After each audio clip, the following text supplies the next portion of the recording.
Hey everyone, TeamFightTonka here at the start of 10.22. So with 10.22 coming out the gate and everyone picking their comps, I've been climbing with a fairly consistent top 4 comp that we're going to call Divine Doggo Warwick. So Good Boy is back with some vengeance. Currently, I'm at 130 LP in Masters, and we're utilizing the buff to Divine from the last patch, the Strength of Adept, and the new power of Dazzler. So this build is a pretty big mishmash of some of the strongest traits splashed in with some underused units, which can pivot from basically any top tier comp that you're going for if you can't hit. So I'm going to show you what items you're looking for, how to play your boards early, and what the end game comp should look like. Before that, it helps me out a ton if you like and subscribe. It lets me know that I'm not wasting my time doing these guides. You can catch me on Twitch at the link above my face throughout the week as well. So if you're ready to learn about Divine Doggo Warwick, let's get to it. What a quality title card. Okay, so first things first, let's go over why this comp and sort of what the end game looks like. So it's basically what's on your screen right now. Because Warwick hit us really hard last patch, where it was just static shiv Warwicks all the time and then it just went away, followed by the week of spirit bombs and explosions from sharpshooters, I think people never really learned how to play Divine or gave it a real chance. It's definitely true that Shiv Week is resting in peace now, but that doesn't mean that there aren't other item variations that make this comp top contender, especially in my experience so far. So even with the Lee Sin nerfs, he is still a key component to this comp and does exactly what's needed. He gives crazy disruption to multiple units or just knocks a unit out so that Warwick can sort of get going. Almost every meta comp right now has been clumping at least 3+ units on one side, which is perfect for the Lee Sin ults because it knocks them up, it stuns everyone, and with the item combination of blue buff, guardian angel, and 6 or 4 divine, you're guaranteed at least 2 kicks unless he gets floated or something unexpected happens, which basically is a minimum of 3 seconds CC on potentially 5+ targets, depending on how he kicks. The damage update to Runins actually makes it a super insane item for Divine, more importantly on Warwick, since every bolt proc is doing 100% true damage while the user is in the Divine state. So this means combining it with even one other damage item to increase their damage output just lets this shred through people. So this also means that Warwick is proccing his fear more often due to those bolts flying to units in the back line that are dying in a couple hits. And then he's fearing the front line that he's having a hard time getting through. Because of that, what I'm finding is as those other units are dying, Warwick is keeping those frontline units just completely locked down with fear after fear after fear. The nice thing about the way this is set up is usually Lee Sin will kick a unit, but that unit is within the Runin's Hurricane range. So as soon as that unit gets kicked out of the map or dies to the Lee Sin, that's your first chain of fear, and it just sort of keeps going from there. I really can't stress it enough. I'm pretty sure that you can't actually play this comp properly unless you have at least one Runin's Hurricane on Warwick. I've used 2 Runin's Hurricanes. It fears even more. I do think he needs some damage though, but you need to have one Runin's Hurricane. So if we take those 2 points, if you combine the power of the Adept debuff and the Dazzler debuff, you really only have to fear mages, which is a joke because no one uses them, or insanely high CC comps to top 4. So this comp definitely struggles against some really fully built Nami comps because you're just going to float forever. You need to get up close to them, and I've gotten beaten by 2 of them so far. So it's pretty irritating. That said, that's how you top 4 with this comp. I think the win condition for this comp is a little too high. I haven't actually finished first with this comp yet. I'm pretty sure it involves getting to level 9 and 2-starring a bunch of your legendaries or hitting Warwick 3. But in my experience, it has top 4'd very easily every time. Yeah. The core DPS of this build, as I said, is Warwick and Lee Sin, both of which are splash units at best in the current meta, which means that they are not as hotly contested as your Ashes or your Morgs or your Talons or your Sejuanis. So this generally means that in a worst case board scenario, you can usually depend on hitting non-chosen Warwick 2 on your big roll down if you're in a position where you need to make one. But I think that's sort of the nice thing about this build, because not everyone is using it. In fact, I haven't seen anyone use it. So hopefully it doesn't take off and I can't climb with my own build anymore. While there are some core items, this build works because the items are super flexible. And more importantly, 2 of the components are cloaks. If you're running a build where you need like 8 total components to make it work, and 2 of those components are garbage, like Negatron Cloak, where no one's really going out of their way for them, I think you really lock down being able to force that comp if that's the type of player you are. The things that you 100% want to look out for every single game is your Runin's Hurricane, your Quicksilver Sash, your Morellonomicon, and a Guardian Angel. Deathblade is ideal on Warwick, but other offensive items or another Runin's Hurricane work just as well. Let's get into the early game. Okay, so your first carousel and your first couple carousels, you're looking for a bow, a sword, a vest, or a belt. The reason we don't really prioritize going for a rod is because I don't like running rods early. I think it only really builds into Morellonomicon in this build. You can use it for a locket, but locket's like that, oh darn, I got a rod, here's what you can do with it. You saw in my last picture, I have it on Jax. Definitely good to have, but you don't want to go for it. This comp thrives on being flexible. So, being flexible in your early game.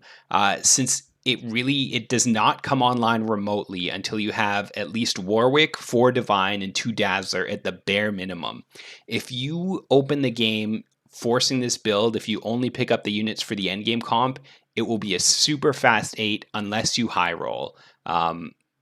Don't just try to pick up those units. You've got to sort of play what you're given.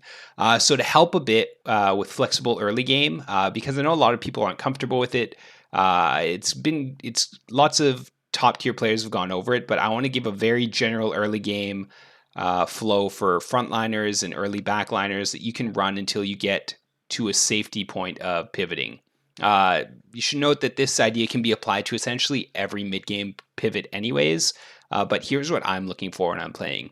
I'm looking for a pair of brawlers. I'm looking for a Thresh frontline or a pair of vanguards or 4 vanguards.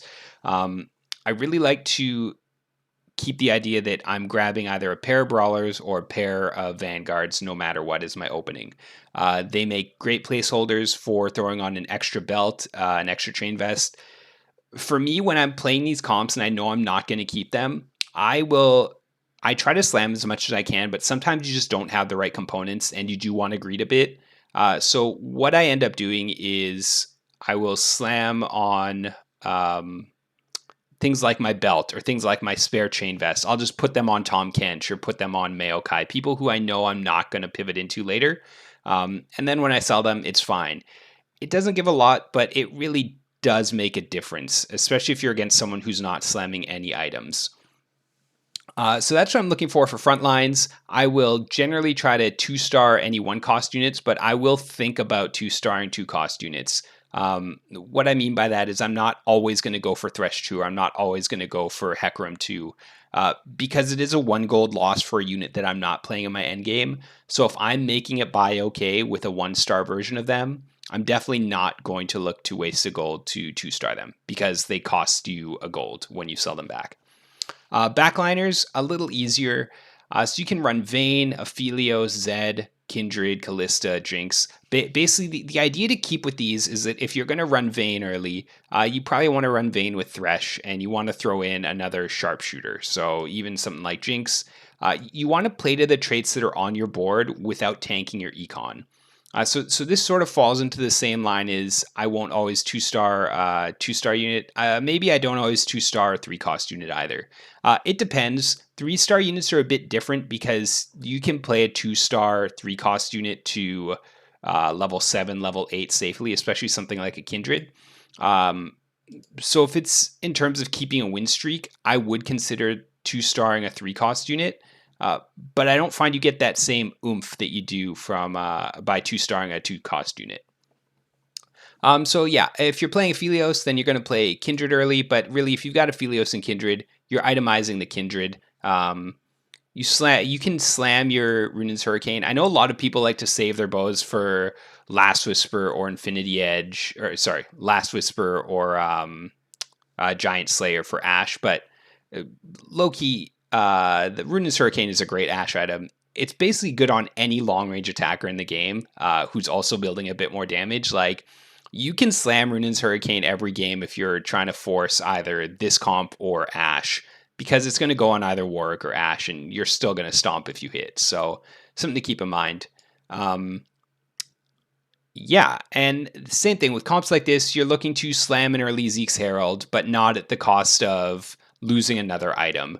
So what I mean by that is if you have the choice to, if you've gotten all your items and you know you're not really going to get another sword, like you natural the sword, you probably want to save that sword for Guardian Angel if you're not bleeding out too much. If you pick that sword up off carousel, you can probably feel safe slamming it into a Zeke's Herald if you want to, because there's a good chance you'll natural a sword later. So I know that was pretty brief, but that's sort of my thinking of when I'm playing the game early. I'm looking to see what kind of high damage unit I can find, and then what I can splash in with it, along with having a decent front line of either brawlers or vanguards. Okay, so let's talk about slowly getting into the end game. So this comp can come online as early as level 6, but usually you'll start to bring it online at level 7. The goal of this comp is to hit 8 so that you can find your Lee Sin, you can find your Yone, but you should definitely feel comfortable rolling down until you hit the following key units that are displayed here. You want to hit at least a Warwick 1, Morgana 1, a Shen 1, Jax 2 preferably by this point, Lux 1, and Aurelia 1. Obviously, in an ideal world, you have more of these units 2-starred, but at the bare minimum, if you are trying to transition at this point, this is what you need on the board, or you just don't go for it. What I mean by feeling comfortable rolling down is that you can roll down to whatever amount of gold you want to, because the faster you hit 8 is the higher your chance of locking in that top 4 by 2-starring some of these other units or finding, like I said, your 5-cost units. There have definitely been games where I had to roll down to about 10 gold at 7 to stabilize, and with the board above here, obviously likely with a few other 2-stars, you can get to a healthy amount of gold by the time you hit 5-1 and looking to go to 8. So think of it like this: if you have 50 gold and you just want to save and hoard it all the way to 8, I would rather have a stable amount of health at level 8. Like, I'd rather go into level 8 with 50 health I'd rather hit level 7 at 50 health and 10 gold with a stable board than hit level 8 with 15 health and 60 gold or something like that, right? Like, that puts you in a position where you're one loss away from losing, one unlucky round. If you're already losing, chances are someone in that lobby is much higher than you or much stronger than you. So I would roll more at 7. Just try to figure out what your balance point is. Go for what I listed here, and you should be okay to get to 8. At 8, you have to sort of decide if you're going to go 9 or if you plan to roll down every turn. So this usually depends on these 4 things for this comp. And it is, do you have a 2-star Warwick with proper items? Have you hit either a Lee Sin or a Yone? Hopefully both, but it's a 6% chance. Is your chosen unit correct or at least strong enough to get you through to 9? So for example, Mystic Shen is a great unit. You can use him in this build, but it really doesn't fit all the way through. So you'd want to drop Mystic Shen at 9, I think, and try to find a 5 cost if you're going there. But he would be an example of unit that is incorrect, but is strong enough for your comp to get you to 9 for sure. And then something I'm finding, this one's very important too, is there enough game left that the push to 9 is worth it? So I've been in a lot of situations lately where we get to about 5-5, or sorry, we get to about 5-3 to 5-5, and most of the lobby, including myself, is down to about 30 health. Unless you didn't have to roll down a lot at 8, it really doesn't make too much sense to sit there and wait to go to 9 if everyone's sort of within 3 losses of the game being over. Um, Unless your whole board is perfect already and all you can really do is go to 9, um, I would really weigh how much time is left in the game to if you're planning to go for 9 or not. Okay, let's go over some variations and then I'll dive into positioning and sort of character tips. So one of the comps you're looking for is if you hit a chosen divine. Ideally, it's not Wukong. Let's just say in every case, it's not Wukong. Sell that. You don't want it. You're never going for 8 divine. I don't think it's worth it.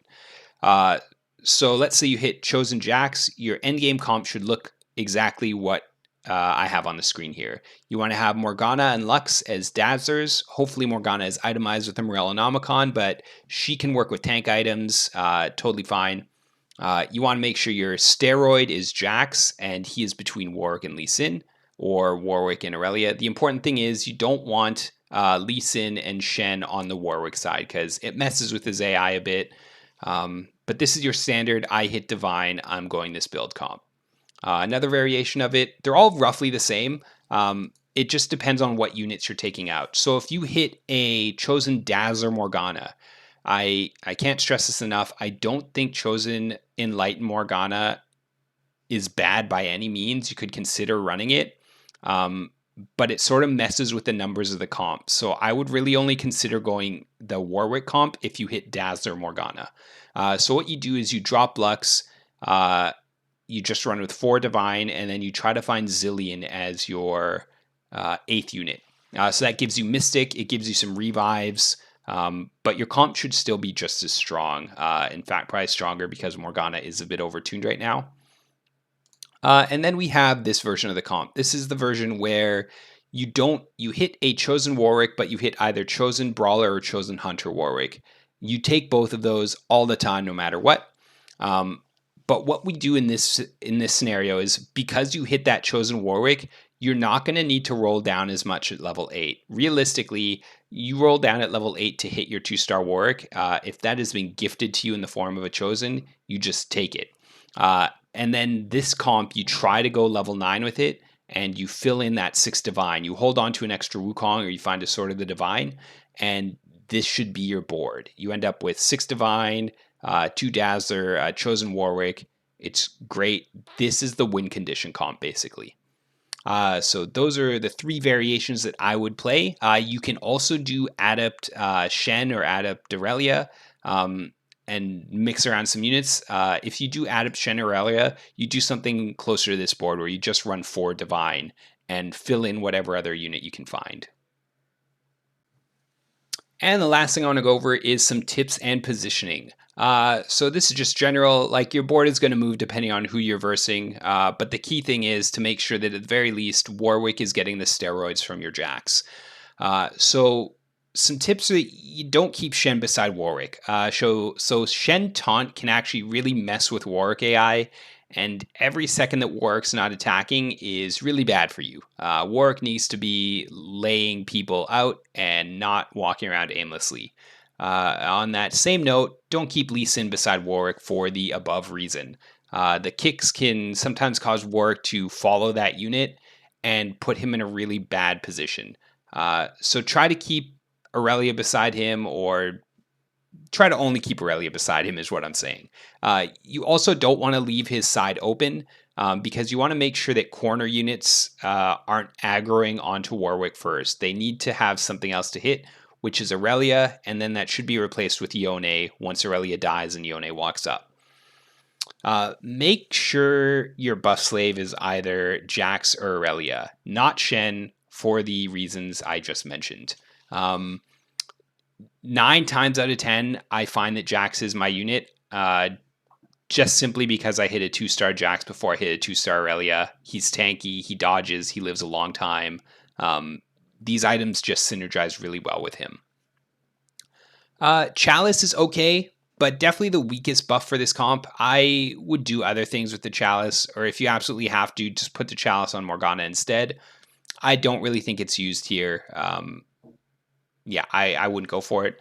Extra tank items can definitely go on Morgana unless you hit an early Yone. Then you'd slam it on him. But like a side note is that because Morg is overtuned right now, you can go full tank on her and there will be no issues. She's a dazzle bot for you. So the longer she lives, the more she applies dazzle.